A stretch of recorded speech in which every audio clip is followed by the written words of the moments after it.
instrumentos que se dispone en la oferta teórica y de experiencia de investigación que hay sobre temas y ir intentando una solución. Entonces decíamos, bueno, entonces esto es la dispersión, no es la dispersión. Porque tenemos por otro lado el problema ambiental, no es la dispersión, porque vamos generando un conjunto de instrumentos que nos muestran la relación que hay entre esos temas, las pautas y los instrumentales que otros utilizan, los utilizamos nosotros y enriquecen el discurso. O sea, que en alguna medida estamos pasando de a dónde va la sociedad, así en todos sus aspectos, estamos pasando a solucionar problemas muy interrelacionados, pero que nos hacen más operativos. Es decir, no estamos, podríamos decir, entendiendo el mundo, o lo estamos entendiendo poquito a poco, pero al mismo tiempo que vamos dando soluciones a problemas vitales de la sociedad que nos encontramos, y utilizamos los instrumentos y vamos generando un cuerpo de instrumentos para avanzar en esa dirección. Yo creo que eso lo tenemos todos en mente, que está pasando, y es lo que tú dices mil veces que la historia agraria tiene que servir, la historia en general tiene que servir para enfrentarnos a los problemas actuales, y eso es lo que se está haciendo. Entonces es más rico eso que construir grandes paradigmas alternativos, los de otros, de discutir en esa dirección en las nubes, podríamos decir. Nada. Bueno, antes de agrupo dos palabras para después, que ya he pedido, si no quería... Sí, es una cuestión que yo creo que, yo no estoy de acuerdo contigo, obviamente, pero que yo creo que hay que tener en cuenta también una cuestión, desde el principio cuál ha sido el papel en la modernidad que ha tenido el medio rural. De hecho, existe un enorme campo de trabajo, de acción práctica y de política pública que se llama desarrollo rural. ¿Por qué? ¿Por qué? Porque son más atrasados, el tema del atraso, o porque ha habido sistemáticamente, y son todas las políticas agrarias y todos los economistas lo han dicho, un traspaso de rentas del campo a la ciudad, de mano de obra. Es decir, todo eso ha significado un desfase desde el punto de vista de los servicios, de todo tipo de cuestiones del campo a la ciudad. Entonces la gente, claro que mejora, es que lo que hay que preguntarse es por qué mejora. Pero es que además... Pero es que no estamos en desacuerdo en eso. No, claro, estamos en esa condición. Claro que estamos. El problema es que muchos de ellos ni siquiera mejoran. Y la inmensa mayor parte ni siquiera mejoran. Pues es decir, que se esto debate. hay que entenderlo. Y hay que ver esos barrios periféricos que hay alrededor de las grandes ciudades de este país, qué es lo que hacen. Es decir, pero incluso además hay muchísimas cosas que podrían ponerse en cuestión. Es decir, ¿qué se entiende por mejora? Que claro, porque este tipo de ¿qué es calidad de vida? Porque desde un punto de vista de la salud, por ejemplo, basta ver las diferencias. El rural ha existido toda la vida, o sea que sigue existiendo. Sí, a otros niveles. Pero ¿por qué eso se atenúa? Porque hay más médicos en la ciudad que en el campo. En fin, quiero decir que esto es muy complejo. Evidentemente, lo que hay que estudiar son quién se beneficia y quién pierde. Es decir, que, por ejemplo, yo que soy emigrante en un pueblo, yo me fui para mejorar claramente. Evidentemente, en la universidad solo admite estar en la ciudad, no puede haber una universidad en mi pueblo, ya me gustaría a mí. Pero quitando excepciones, digamos de clase media, la inmensa mayor parte de la gente de una zona del interior del norte de la provincia de Granada, como en mi pueblo, se fue y no mejoró. Se fue a la suburbio de Barcelona o a la suburbio de Alemania y no mejoró en absoluto. De hecho, cuando tuvieron la oportunidad, volvieron. Es decir, que todo esto requiere complementar la narrativa y sobre todo establecer que la civilización, o si queréis, la modernidad industrial o el desarrollo económico se ha basado en un cambio radical, digamos, de la relación completamente asimétrica entre campo y ciudad, porque eso explicaría el tema. Claro, hay quien lo entiende positivamente, claro, pero yo desde luego no lo puedo entender así, hay que complejizar. Pues para complejizar, Voy a responder primero a Vicente.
Migrar, porque será por supuesto que necesariamente se iba a migrar y se iba a estar mal, y se iba a estar mejor en su tiempo.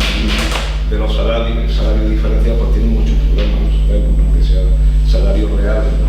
Tienen muchos problemas porque no terminan de medir cuáles eran los ingresos de la familia en el mundo rural que podían ser mucho más ¿no?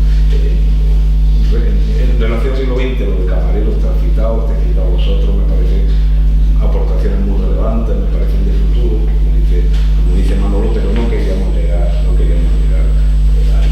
Yo no planteaba un cambio de paradigma, de la importancia, no pretendíamos eso, sino más bien enriquecer, complementar un proceso que es enormemente, como tú sabes muy bien, complejísimo, donde expulsión y atracción funcionan de una manera bigarrada.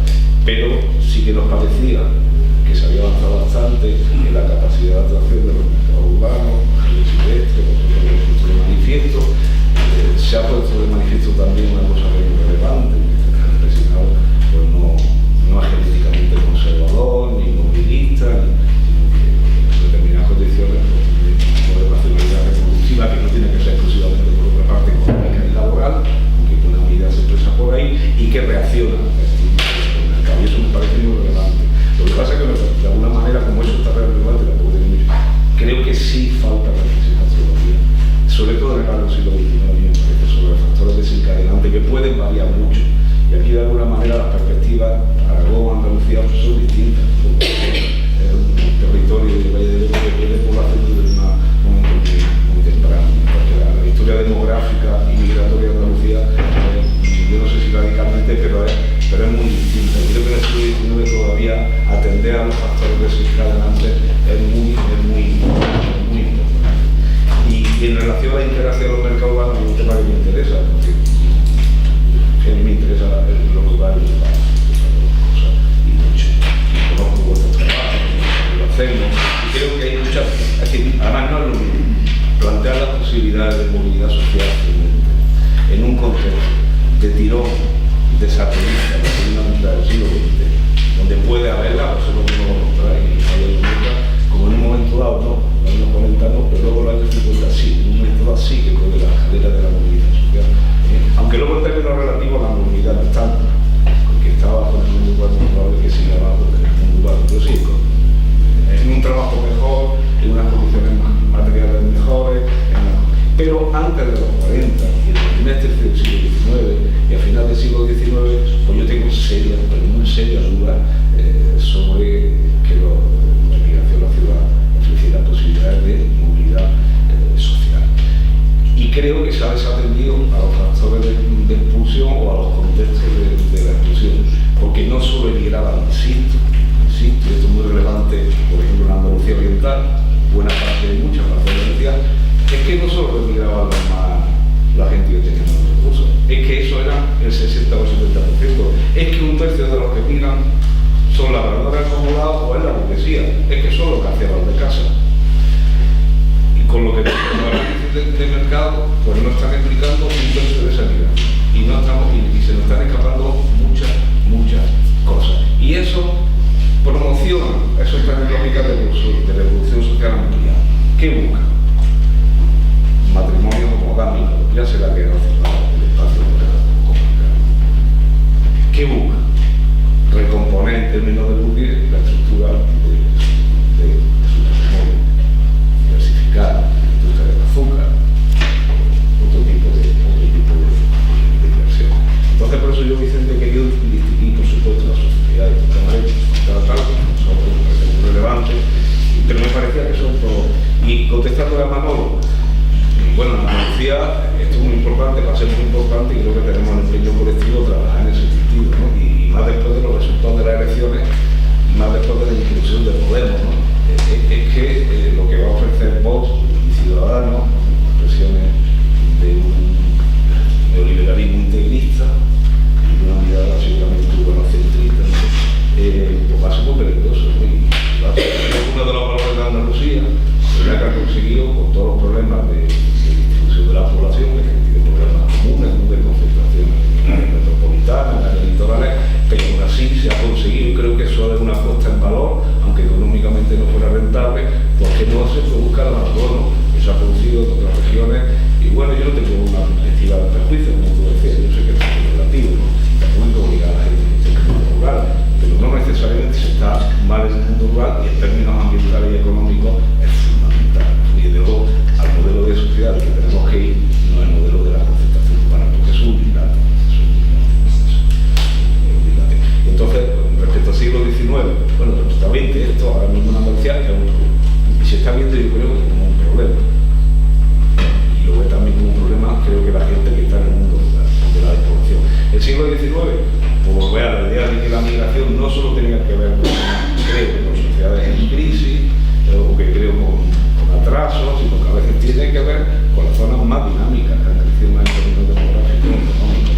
tú has expresado es una sensibilidad que dentro del mundo de la historia agraria y de otras disciplinas geográficas sabemos que es relativamente reciente, ¿no?